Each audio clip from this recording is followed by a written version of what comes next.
There is an accepted wisdom that you should play music to bring joy into people's lives, and that's fine, I guess, but what if you wanted to bring some not joy into their lives and show how deep, sincere and melancholic you are as an artist? I think that's quite valid, so let's imagine, if we can, some of our favourite depressing musicians getting together for a bit of a jam. Let's look at a few things we might be able to learn from them. Now, I should probably make clear that actually I don't find these artists depressing at all, but it's probably fair to say there is a popular perception of them as such. But I think what they do is just actually very, very beautiful. So let's look at what makes it so. First up then, to lay down the fundamental groove of our track, is going to be Bon Iver, and this part is played in an open tuning, an open C tuning to be precise. So if you've not come across this before, it's where we alter the tuning of the guitar so that every string is one of the notes of a C chord. So that when we strum the open strings, we get the sound of a C chord. So the notes of a C chord are C, E and G. So we've had to alter the tuning a little bit. The low E string has been tuned all the way down to a C. The A string has been tuned down to a G.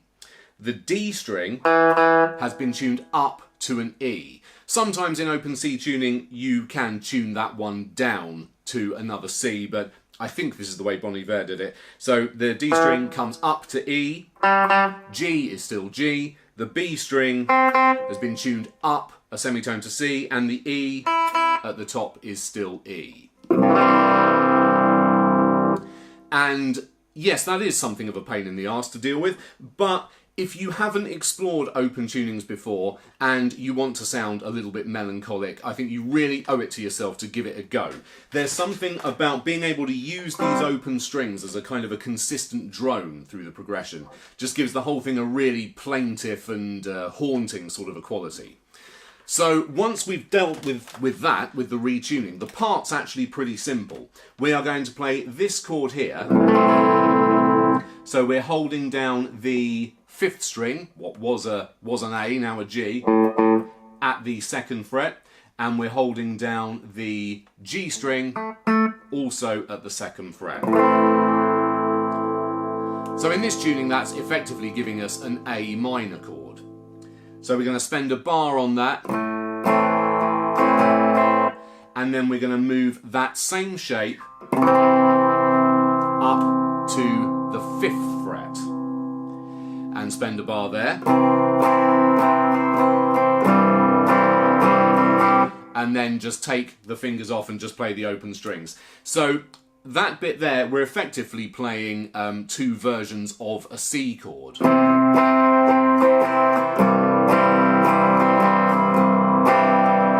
to bring us back to the first chord, we can do a little fill on the 2nd string, which we've tuned up to a C.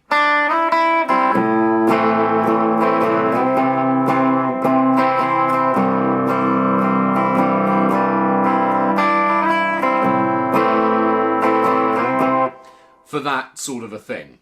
I'll try and get that down on the looper then.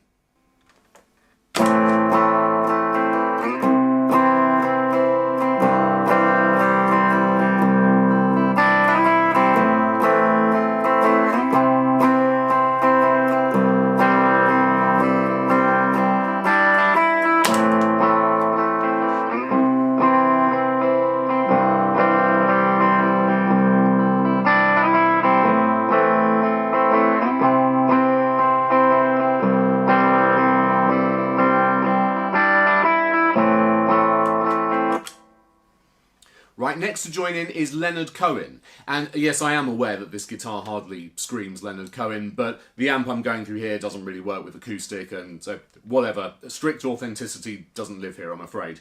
So the chord progression that we've got going on there is just basically A minor and C.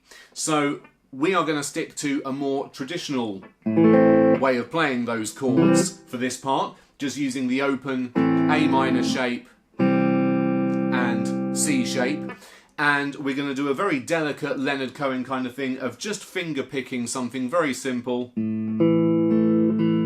around the chord, but then on the C chord we're going to include this little melody.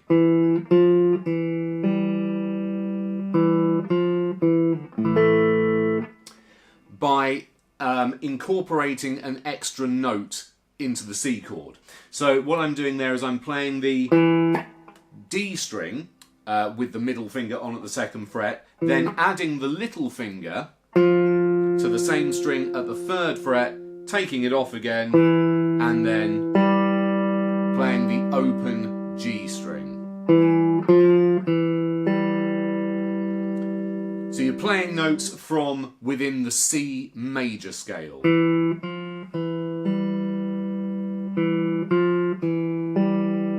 Again, just gives it a very, very simple, haunting kind of a quality. I'll add a little bit of delay just to give it a little bit of extra body. Okay, let's try and add that part then.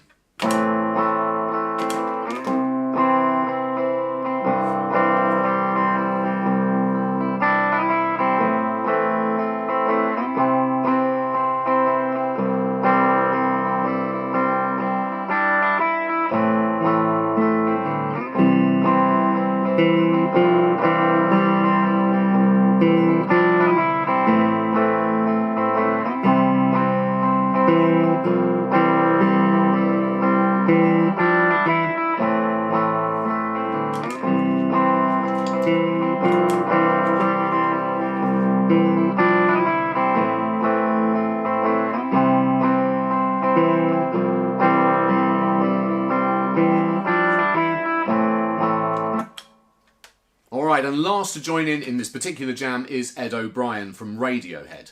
Now, because Ed, I think, is quite fond of using loops and things like that as part of a live performance, we're going to record 2 parts over this. First of all is a really kind of almost like a keyboard pad kind of atmospheric kind of a thing that we're going to achieve by just strumming the strings behind the nut. Worth pointing out though that when you do that, you're not just producing a random high-pitched noise. They are ringing out as specific notes. So we're going to make sure we're holding down an A minor chord using a bar here at the 5th fret.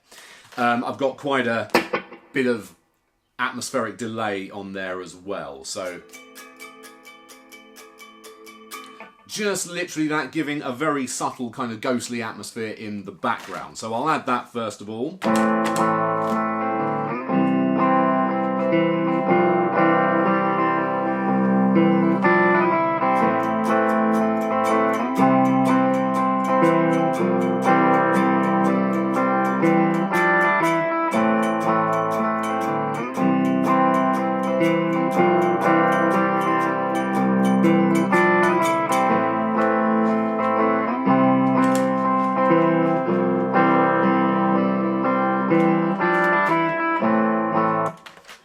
It's very subtle. Remember, we're thinking atmosphere here. We're not thinking show off how many scales you've learned or how many notes you can play per beat. That's not usually how you get to people's emotions, in my experience. Okay, so the other part we're going to add to that then. We're going to keep that really ambient delay on, and we're going to add a pitch shifting effect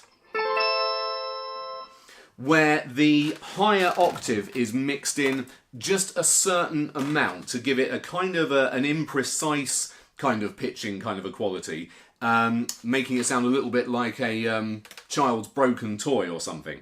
And I'm going to pick around an A minor arpeggio up here, where we're holding down the E string at the 12th fret, the B string at the 13th fret, and the G string at the 14th fret. So that's your A minor triad that I'm just going to pick around like so. And then to bring it back around to the start again, I'll play a very simple kind of a thing, running up the notes of the scale there. So G, 12th fret on the G string, A, 14th fret on the G string, C, 13th fret on the B string, and D, 15th fret on the B string.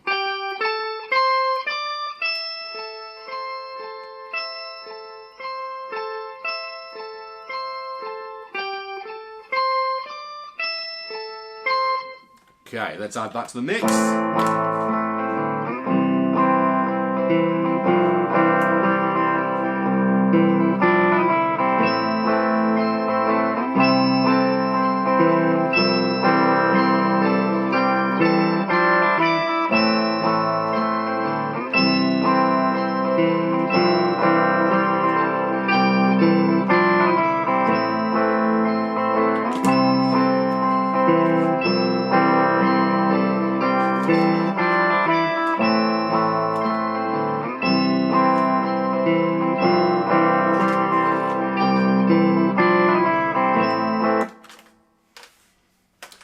So there we go, a few ideas for the next time you're looking to break a few hearts. Thanks ever so much for watching. If you've enjoyed, please consider liking and subscribing, and I'll see you again soon. Cheers.